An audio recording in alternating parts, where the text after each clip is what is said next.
YouTube channel. It is early in the morning, and today I'm going to do part 2 of that issue we had in Ohio.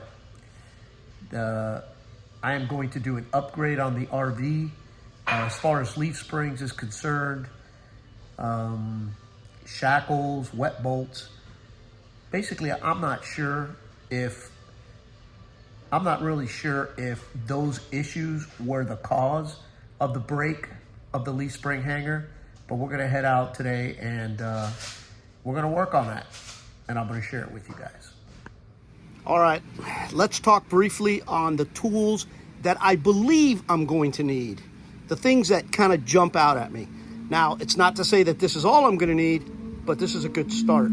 So real quick, let's start off by hoping that guy on the motorcycle goes by quick. Let's start off by that. Now, actually, let's discuss something here real quick. Do you need all this stuff? Absolutely not. I am sure that back in the day, this entire job was done with this right here. Hammer, couple ratchets, and away we went. However, we live in modern times and we have tools to our disposal, so let's use them. So let's start off by impact wrench. This is going to make the day a whole lot easier, removing the wheels and blah, blah, blah. Socket sets or pair of socket sets and impact sockets. These are specific to my project today. That doesn't necessarily mean that that's what's going to be needed for your project. This is 11/16, this is 3/4, and this is 13/16. These are specific to mine. That's why I have them out. You're going to need a hammer, pair of gloves, which you obviously see. I'm going to use knee pads to save my knees on this concrete. You're going to need a torque wrench. If you're doing any kind of work on these things and you do not have a torque wrench, highly recommend that you get one because you need it. All these things need to be torqued down to specific specs. It's very important. WD-40. What am I using WD-40? In the few research videos that I have seen, some of these bolts have been underneath any RV for a certain amount of time, and they get rusted in and stuff like that. So I'm going to use this. I actually used it yesterday. I sprayed every single bolt that I'm going to be dealing with today in the hopes that it penetrated enough to make the job a little bit easier. Okay, so that's what I'm using WD-40. Down here, I have 2 floor jacks. Do you need 2 floor jacks? Probably not. You could probably do this with just a bottle jack. Doesn't matter the tonnage, because all we're going to be really doing is lifting the axle itself, not the unit. The unit is going to be self-sustained by its leveling system, and it's going to be supported by the next tool that we're going to use, which is these floor jacks, or these jack stands right here. Going to be using those, and I'm also going to be using the creeper, save my back a little bit, be a little bit more efficient, and be able to move around. Now, all these tools that you see right here, you're going to see them. I'm not going to get into how I'm going to use them. That you'll see in the video. And the last one, I almost forgot. I had it inside the garage. A nice grease gun. We're going to be using that at the end to lube up everything that we install today. Now, let's get on to what we are actually installing. So this coach right here has 7,000 pound axles. Okay, these leaf springs that you see here, these are for an 8,000 pound axle, which in conversation with Lippert, that's the only upgrade in the suspension system that they will recommend. Other than that, if you want to go higher with leaf springs, now it starts affecting the engineering, and they do not recommend it. But they did recommend going up to 8,000 pound leaf springs, which is what I'm going to do right now. I don't know, 7,000, 8,000, it can't hurt. And one other thing I wanted to mention. So these leaf springs come with the nylon bushings. I know that a lot of people frown on those. I did buy brass bushings to replace them. Only problem is, I only bought 4. So I'll get more of those, and when I get up to Affinity, I'll have them change the bushings. But for now, they're going to get nylon bushings. They're going to stay on it. Hey, listen, at the end of the day, that's what the product comes with from the factory. So if it's good for them, it's good for me. All right, so that's it. You guys saw all the tools we're going to use. You saw all the material we're going to use. Now I'm going to give you guys a heads up what we're doing and why we're doing it. This is a follow-up video to the little bump in the road that we had up in Ohio. If you guys saw last video or the video before that, not sure which one it was. This is going to be a follow-up. We're not necessarily repairing the brake of the hanger. I'm going to leave that for Affinity Group when I get up there now in May. I'm going to leave that for them. But one of the reasons that I think I had the issue was because my leaf springs were a little bit flat already, and I guess it just, you know, everything kind of affects the next thing down the road. So I believe that the flat springs and maybe some of the bushings wore out a little bit. I believe that may have put a little bit of tension on those hangers. I don't know. I'm not an engineer. But today, we're going to go ahead and replace all that stuff. And hopefully, I can get to Indiana in May and get the new hangers welded on. But that's it. I'm hoping to be a short video. I'm just going to show you guys here and there on what I'm doing and how I'm applying the tools and how the stuff goes on the coach. There are plenty of videos with this exact upgrade or repair that I'm going to do today on the internet, but I wanted to do my own.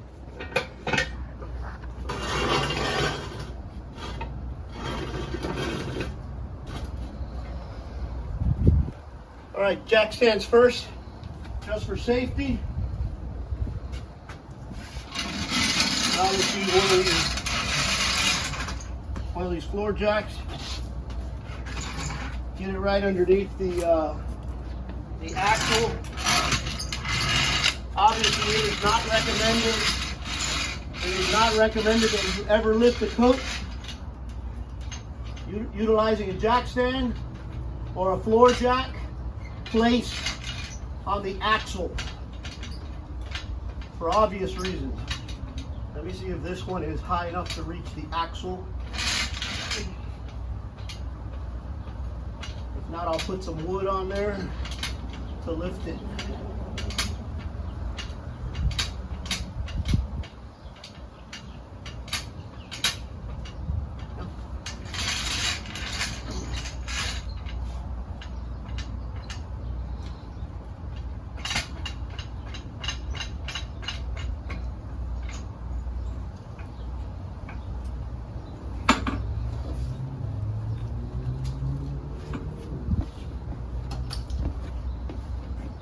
Quarter inch.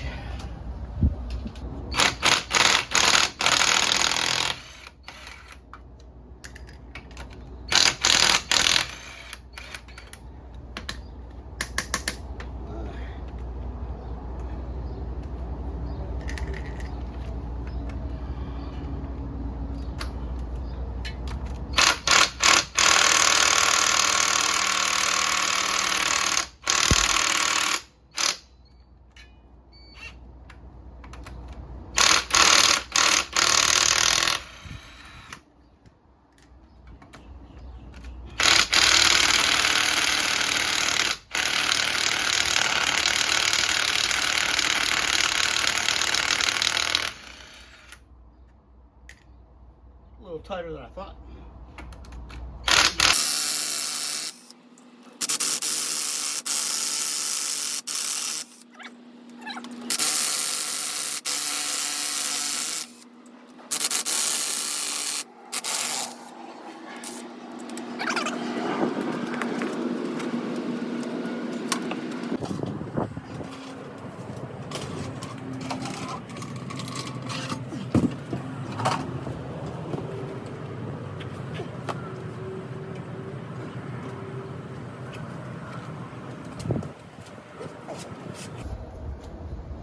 That's one tire.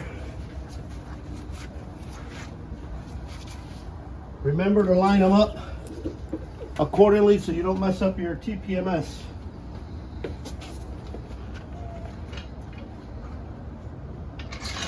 This jack wasn't high enough.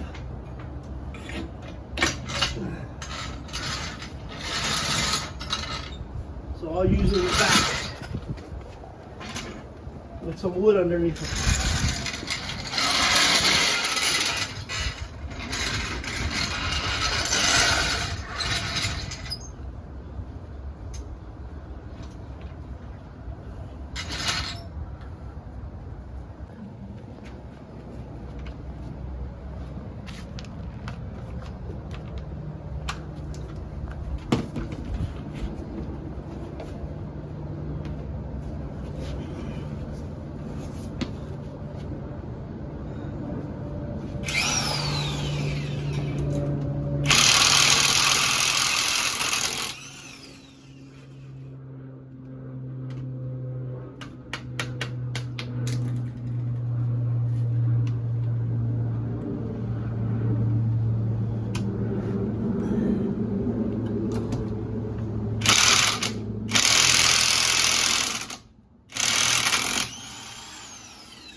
work with, but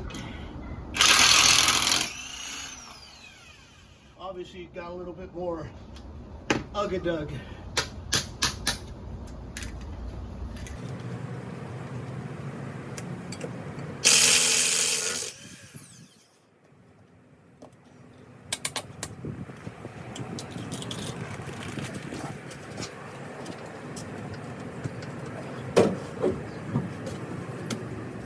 All right, so the old shackles are off.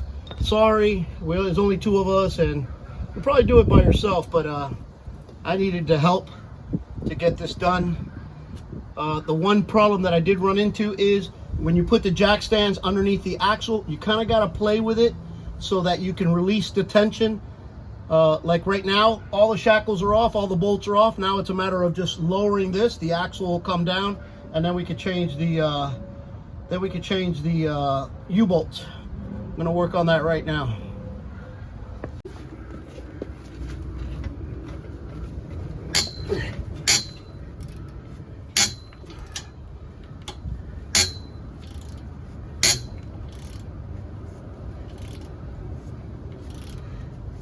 If my impact gun fit under here, that would probably be the best way to do it,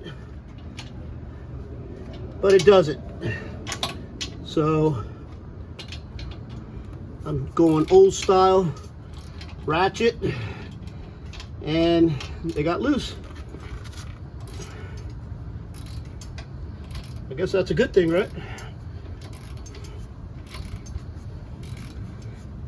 Now, while I'm working with this, I'll discuss a few things that my research has yielded. And it was recommended by Lippert. Once you take off U-bolts, which is what we're working on right now,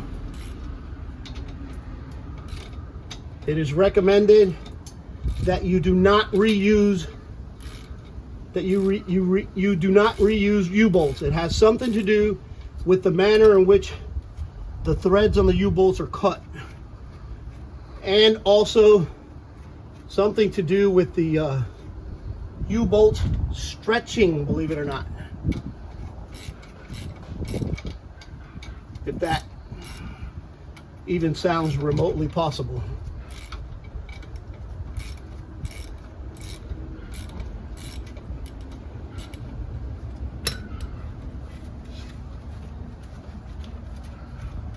Now, the gentleman at Lippert did say to hold on to this plate, because chances are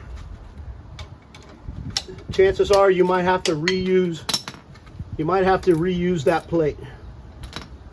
And then a little later we'll talk about torquing. All right, I'll get back to you guys. All right, just for grins, I put one leaf spring on top of the other. Look at the difference. These are the front ones, by the way. The ones in the back are a little bit flatter, but yeah, there's a noticeable difference. But take a video of that in there. That's the way it looks over there.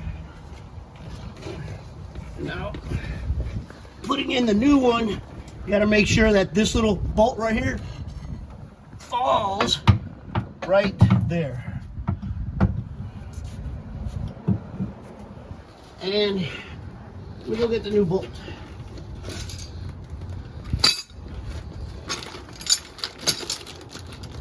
So far so good.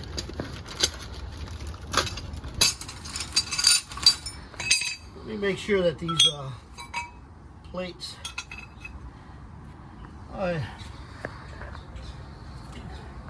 nah, they are a little different.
Right now all I'm doing is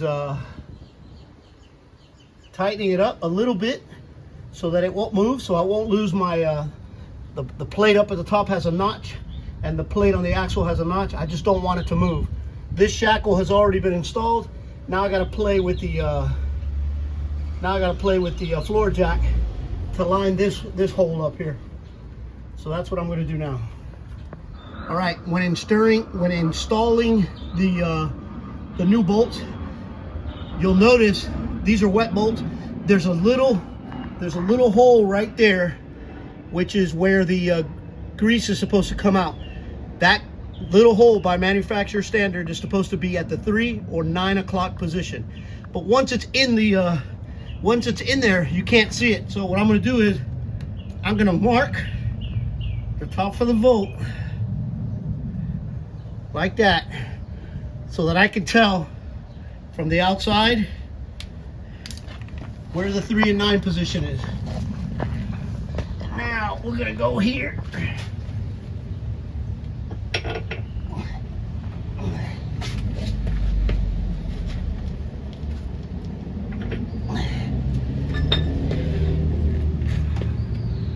Also, when tapping it in, try and use something like this that you can put around so that you don't hit your zerk fitting.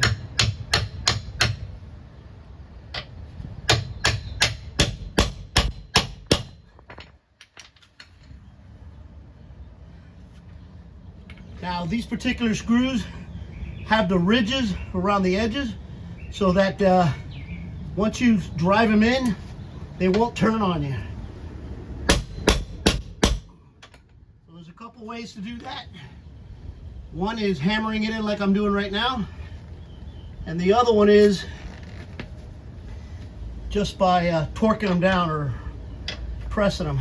I don't know, I prefer doing it like this.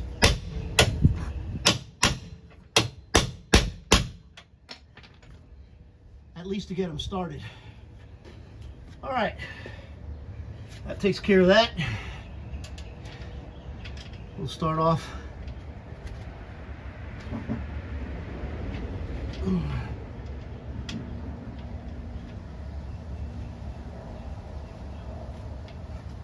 All right, so the manufacturer suggests that these get torqued to 90. Now, whenever you do a new repair or a new upgrade or install like this, it's always important that after 150, 200 miles that you check to make sure that nothing wiggled loose. One of the ways I'm going to do it to make it easier, I'm going to actually use some marker to mark my torque so that I can actually just check it visually.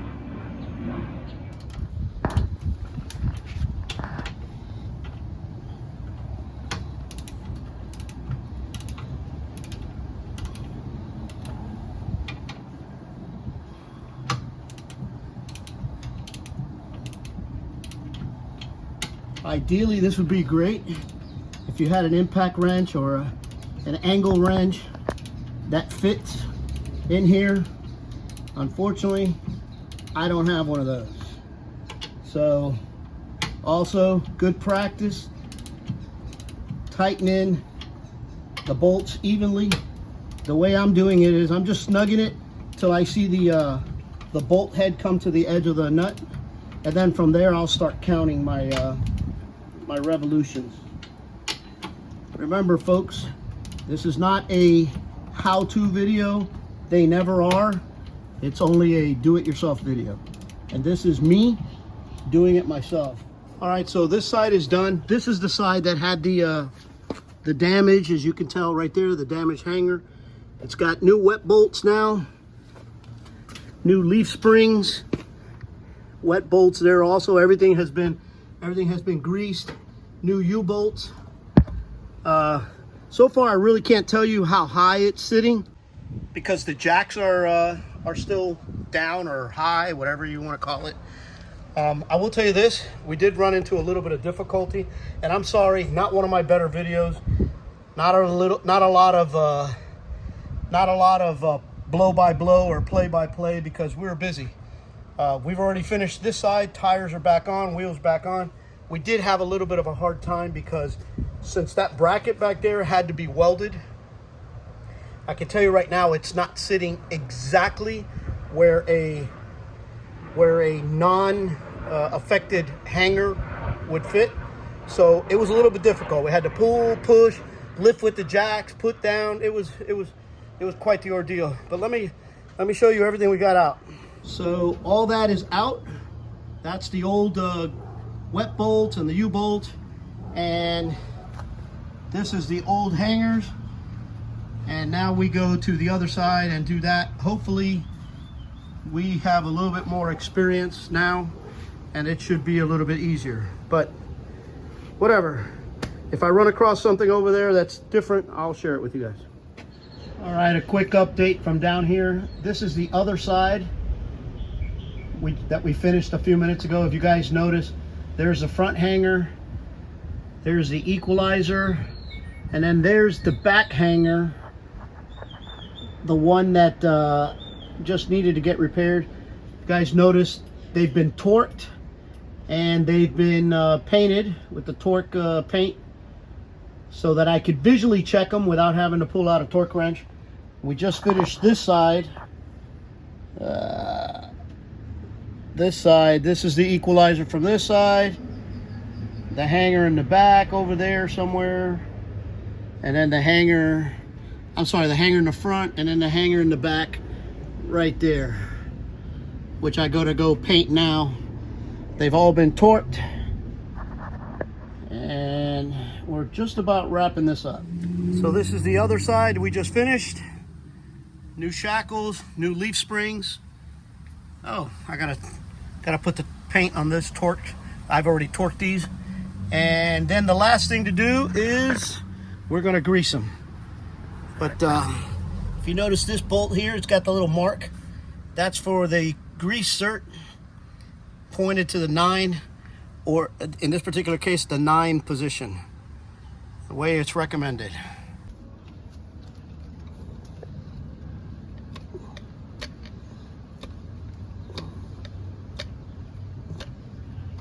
There you go.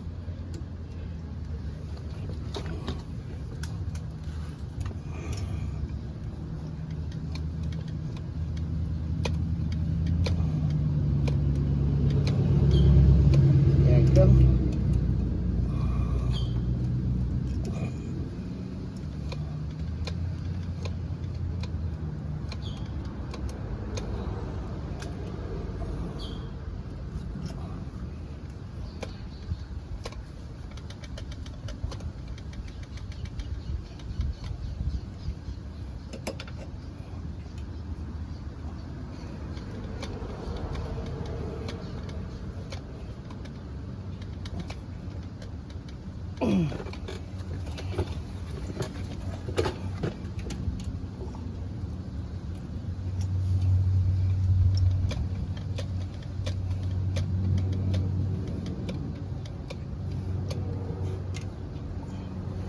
And then the last one.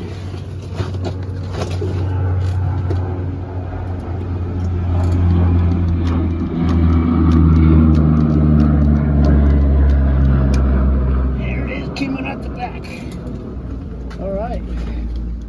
All right, so we are completely finished. Not one of my most informative videos, but to be perfectly honest with you, I needed to really concentrate. I needed to make sure that I got this done right. The first side of the coach that we started on took us like 2 hours. The other side of the coach, both axles, maybe 30 minutes, 35 minutes. Okay, let's be realistic, about 45 minutes. It's just the lack of knowledge, not knowing, but I was willing to tackle it. I realized that some of the damage that may have been done to the shackle or to the hanger that broke may have been just from the wear and tear of the leaf springs. Now, granted, my coach is only 3.5 years old, but it does have about 55 or 56,000 miles on it that we've traveled in the last 3 years. So I could see how they wore out. Now, the leaf springs that I took out, I think I showed it earlier. You could visibly see. You can absolutely, I mean, just see how flattened out they were when you compare them to the new leaf springs. Same amount of leaves, although I bought them from Lippert and they're 8,000 pound rated. But you can literally see how flat they were. Actually, as I look at the coach now, it sits a little bit higher. You can actually tell that it was a little bit lower before, and obviously because of the leaf springs. Now you're probably asking yourself, does this fix the problem? Absolutely not. I still need to have that hanger replaced. That's something that I'm going to get done at Affinity. I could probably find a local welder here, but you know, the guys at Affinity, the welders at Affinity, they do this all the time. So I'd rather, you know, take a little vacation on the way to Indiana, camp along the way, spend a few days in Affinity, get it done, and then just camp on the way down and get it done by a group of individuals that do this all the time. So the repair is yet to be done. All I did was basically maintenance and maybe release or relieve the amount of tension on those hangers due to old or flat springs. I mean, I'm going to show you a close-up of these springs here. You could see these springs from factory came with brass bushings. Look at these brass bushings. They are, well, first of all, there's a piece here that's only half the bushing came out, or only half the bushing was still in place. And then some of these other leaf springs, there's one leaf spring here that has 0 bushing in it. So, you know, whatever, shame on me. Say whatever you want to say. Shame on me for letting it get like this. But I did it. Maintenance, it's done. Leaf springs are changed. Next step is Indiana to get the full repairs done. That'll be probably part 3 of this saga. I'll bring that to you guys when I get there. But that's it. I hope you guys enjoyed the video. I hope you got something out of it. It's not one of my most informative videos, but it is what it is.